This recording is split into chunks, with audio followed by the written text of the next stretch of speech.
যে স্বপ্নের জন্য যারা প্রাণ দিয়েছে সেই স্বপ্নকে আমরা বাস্তবায়ন করবই। এটার থেকে আমাদের বেরিয়ে যাবার কোনো উপায় নেই। আমাদের প্রতিজ্ঞা রইল আমরা এটা করব। আমরা নতুন বাংলাদেশের অফিস এটা করেছি।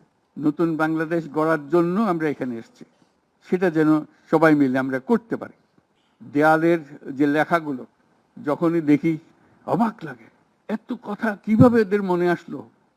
এদের পেছনে তো কোনো কবি নাই, কোনো সাহিত্যিক নাই, কোনো পণ্ডিত নাই যে কথাগুলো জোগাড় করে করে দেবে, কিন্তু সারা শহর ছড়িয়ে আছে, অন্যান্য শহরেও আছে। প্রতিটি কথা অত্যন্ত মূল্যবান, ছোট্ট কথা, ছোট্ট ছবি, অত্যন্ত মূল্যবান। শুধু বাংলাদেশের মানুষ উতলা হয়ে গেছে নতুন বাংলাদেশ করার জন্য, তাই না?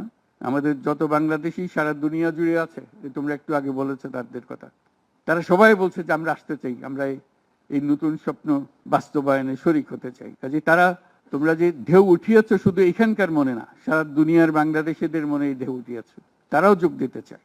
যারা বাংলাদেশি নয়, অন্যান্য দেশের তরুণরা, তারা বলছে আমরাও দেখতে চাই, কারণ আমাদের দেশেও এরকম দরকার। কাজে এটা কোনো সীমাবদ্ধ নয় যে বাংলাদেশের মনের মধ্যে তোমরা প্রচন্ড ঢেউ জাগিয়ে দিয়েছো, প্রচন্ড স্বপ্ন জাগিয়ে দিয়েছো। তোমরা সারা পৃথিবীর তরুণকে জাগিয়ে দিয়েছো যে এই তরুণদের হাতেই সৃষ্টি হবে নতুন পৃথিবী। কাজেই তোমরা যেটা করলা সেটারই একটা সূত্রপাত, তরুণদেরকে দিয়েই নতুন পৃথিবীর সূত্রপাত। এটা শুধু নতুন বাংলাদেশের সূত্রপাত না, এটাই নতুন বাংলাদেশের মাধ্যমে নতুন পৃথিবীর সূত্রপাত করছো তোমরা। তোমরা ইতিহাস। আজকে মনে হচ্ছে সাধারণ কয়েকজন তরুণ সামনে বসে আছে, কিছুদিন পরে এই সাধারণরাই অসাধারণ হিসেবে পৃথিবীব্যাপী স্বীকৃত হবে, যেহেতু তোমরা অসাধারণ কাজ করেছো। সেই কাজে যেন বিরতি না আসে, এটাই হলো আমাদের প্রতিজ্ঞা, যে আমরা যেন করতে পারি। আমার একটা প্রস্তাব থাকবে, নাহিদ, আসিফ, তোমাদের সবাইকে, অন্তত মাসে একটা করে চিঠি লিখো আমাদের কাছে। শুধু স্মরণ করিয়ে দেওয়ার জন্য এটা বাকি রয়ে গেল, এটা ঠিক হলো না। কারণ আমরা হয়তো অনেক সময় মাথার থেকে ছুটে যাবে, যেহেতু তোমরা যেভাবে দেখে এসছো আমরা সেভাবে দেখতে জানি না।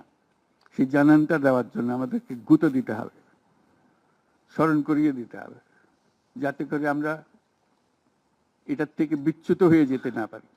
এটা তোমাদের দায়িত্ব, কারণ যে পথে রওনা করে দিয়েছো সেটার রূপরেখা তোমাদের কাছে পরিষ্কার।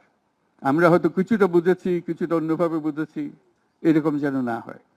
তোমাদের ঠিকভাবে যে স্বপ্ন তোমরা দেখেছো সেই স্বপ্নটা যেন আমরা আমাদের সাধ্যমতো রূপ দিতে পারি। বহু লোক বসে আছে যারা এই দুঃস্বপ্ন থেকে আমরা জেগে ওঠার কারণে তারা দিশেহারা হয়ে গেছে।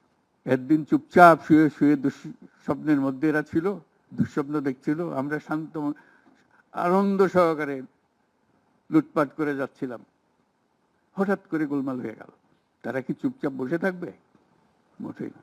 খুব চেষ্টা করবে আবার তোমাদেরকে দুঃস্বপ্নের মধ্যে যাতে ঢুকিয়ে দেওয়া যায়, তারা শান্ত মতে আবার শান্তিতে আবার তাদের রাজত্ব চালাতে পারে। তারা চেষ্টার ত্রুটি করবে না।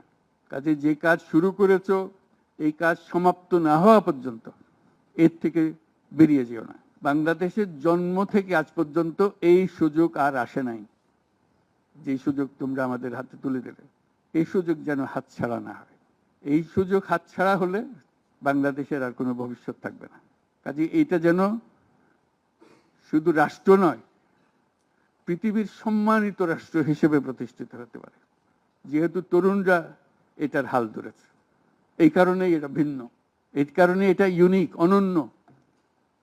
এই অনন্য একটা দেশ আমরা তৈরি করতে চাই। তোমাদের চিন্তায় স্বচ্ছ, তোমাদের চিন্তায় সঠিক, এটা মুঠো থেকে ছাড়বে না, হাত থেকে ছাড়বে না, এবং আমাদেরকে স্মরণ করিয়ে দেবে যদি আমরা এটার, এই স্বপ্নের থেকে দূরে সরার কোনো কাজ করে ফেলে। আমাদের কারো কোনো ইচ্ছা নাই এই স্বপ্ন বাইরে যাওয়ার, এই স্বপ্ন বাস্তবায়ন করাই আমাদের সার্বক্ষণিক কাজ।